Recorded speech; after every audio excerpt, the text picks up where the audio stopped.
not to bury the lead, you're going to need to get a lawyer just to make sure that you're compliant. Now, for those that don't know, I'm a business coach that works around West Michigan and around the country.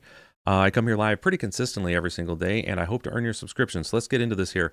Now, just again, right up front, I've got links to everything we're going to talk about in the description, to include this article from HR Dive. I've got the EEOC and Department of Justice letter, along with the two guidance letters that they sent out as well. They're all linked in the description, so I highly recommend go check them out for yourself if you're concerned. This is going to be my overview on this. Say, hey, this is what, again, when this goes out to my clients later today, it's going to be, hey, we be aware. This is the way that the current administration and the EEOC are looking at labor laws. Okay, so again, EEOC outlines how DEI might be unlawful, and the big word is there might, and it's going to be a lot of inference in the way that it's being executed within your organization. Documents outlining discrimination related to DEI at work have prompted attorneys to say that now is the time for employers to reevaluate the programs. And just for the record, lawyers out there, we know it's always a good time to talk with our lawyers, especially when you can bill, right? Again, this guy's in office now. And again, just things are changing. However you want to look at it, end of the day, business owners' responsibility is be compliant with whatever rules and rules and regulations are out there. And these are the new rules that just came out, the way that they're viewing it. Again, there's two guiding documents we're gonna take a quick look at here in a minute, but it has to do with DEI, and this came out on March 19th. All right. Noting that DEI programming has become more prominent, EEOC said that a widespread adoption of such initiatives does not change long-standing legal prohibitions against the use of race, sex, and other protected characteristics in employment.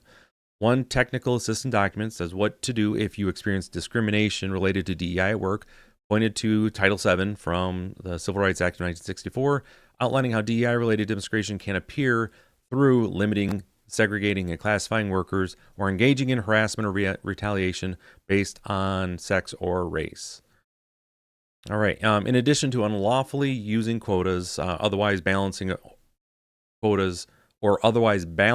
workforce by race, sex, or other protected traits, disparate treatment related to the following is also illegal: hiring, firing, promotion, demotion, compensation, fringe benefits, exclusion from training, fellowships, mentorship, or selection for interviews. Now, one of the things I used to teach back when I was in the military, I taught business classes at the school in Hawaii from like age 35 to 37. And one of the things that I would bring up, and I taught HR. It's one of the things that I specialized in, was going through and having this discussion with everybody. And I'd have again, with the military, it's a full spectrum of folks that are in there, every color, creed, sex, they're all in there.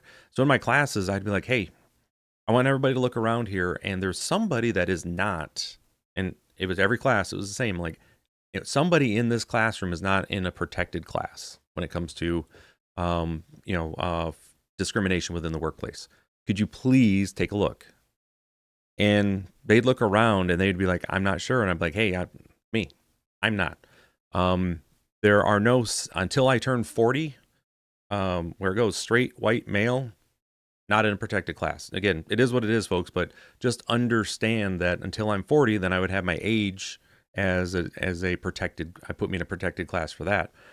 And I said, it's not good, bad, or indifferent. It's, you need to know the regulation, specifically within HR.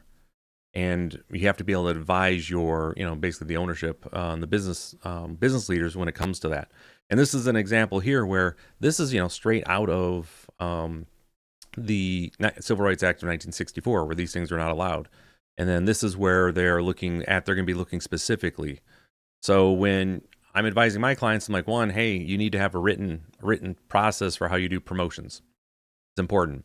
Same thing for everything else here.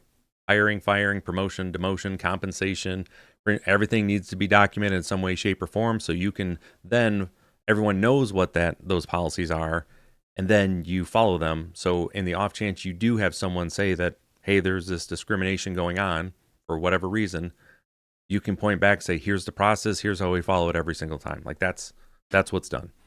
Now, while employers have long known about Title VII's application to employment actions like hiring and promotion and compensation, Lucas's list of actions like exclusion from mentoring or sponsorship programs and exclusion from fellowships may indicate new targets for the agency. And this has to go where there were where they found, and they've got some letters they've sent to lawyers, but it's been in the over the recent months or so, it's come to light, maybe the last 6 months to a year, where there are mentorship programs and where we got mentorship programs and fellowships that are specifically outlined for either for a particular gender or particular races. And that has been subject to, again, the law, people filing lawsuits against that using the Civil Rights Act of 1964, where they're excluding genders and races because of that specificity on like that. All right. Additionally, under this new document, EEOC names employee resource groups as potentially illegal, particularly if they limit membership based on protected characteristic in a way that affects employee status or deprives them of employment opportunities. In announcing the Joint Technical Assistance, Acting Chair Andrea Lucas said, in the words of Justice Clarence Thomas in his concurrence for the Students for Fair Admissions, two discriminatory wrongs cannot make a right. Then there's a second document as well. It says what you should do, what you should know about DEI-related discrimination at work, and that is this one here. Again, link to this is going to be in the description. I have a feeling on the right-hand side, you see where I'm kind of moving the mouse around. This is going to be issued out, and you're probably going to have this in your binders. It's going to have to be displayed at work, I have a feeling. But again, they go through the laundry list of what you have to do first prior to being able to sue a company. All right. Again, this is a pattern for the second Trump administration. 2 days prior to issuing the DEI at work joint guidance, EEOC publicized that Lucas had sent letters to 20 law firms pressing them about their diversity inclusion programs, specifically outlining those. And then these EEOC actions are in keeping with what the second Trump administration has prioritized so far. From day one, President Donald Trump targeted illegal DEI, issuing an executive order to target private sector programs. All right, and they've got they're going through the orders right now. They're still in the they're in the Fourth Circuit, so it's made its way through the initial reviews. It's going to make its way through its appellate. Eventually, it's going to land at the Supreme Court. We all know that. Now, shareholders become targets for advocacy organizations wanting to change the temperature of public-facing diversity conversations, and reverse discrimination suits are gaining traction as well. It's where I believe there was just one. We just had that recent Supreme Court ruling that flipped the script on that a little bit. So definitely there. Now with this, the technical, what do we see here? No. Okay, here we go. There's no question that the Trump administration and current EEOC would be pursuing aggressive enforcement against businesses that it believes engage in illegal DEI, said the CDF labor law. In a Thursday post.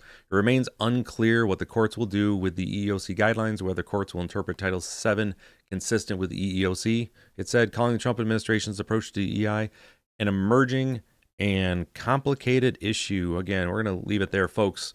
Go check out the links to all these in the description. Just if you're a business owner, go get familiar with it. And again, as employees, take time and read up on these things.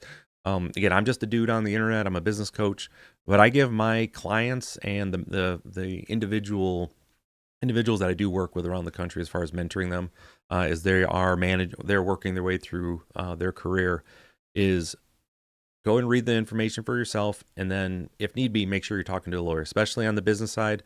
Talk to your lawyer and have them review and provide you with best known practices for your organization to ensure you are compliant with what the new regulations are. Again, when it comes to these changes here, you have to get compliant first, then you go down the road of, again, there's advocacy groups are going to then submit, they're going to sue on behalf of all sorts of folks. That'll happen. This will get tested in the courts, and then we'll find out what it needs to be. But until some court issues a ruling or a notice to say, hey, you can ignore this, you have to be compliant with it. That's the thing. So you want to make sure you get with your lawyers and talk about those things. Now with my clients, we do this regardless of who's in the White House or where it's at. Best known practice is to have written processes for all of your hiring, firing, promotions, demotions, everything that was on that list. Have written processes for how that's going to be. Make sure they're advertised and everybody knows them, so they know what the steps are and what it looks like. and then follow those processes every single time. Okay, have a lawyer review them, obviously, to make sure you're compliant with the law. But that's the best known practice to avoid worrying about any of this. Just have written processes for everything, well documented, and just follow your processes. That's it, folks. That's the answer to, oh no, someone new is in the White House. Lawyers, review our process, take a look. What do we need to change? Nothing. Okay, we got it from the lawyers. They say we're good. We just continue pressing on. So with this, again, please go check this out. This is an important change in the way that businesses need to make sure that they're compliant. Not sure if there's a big change in the way you operate per se. Just make sure you're compliant and go from there. So again, I hope I earned your subscription today. If you'd like to learn more about how I help businesses navigate stuff like this and grow faster than they ever thought possible,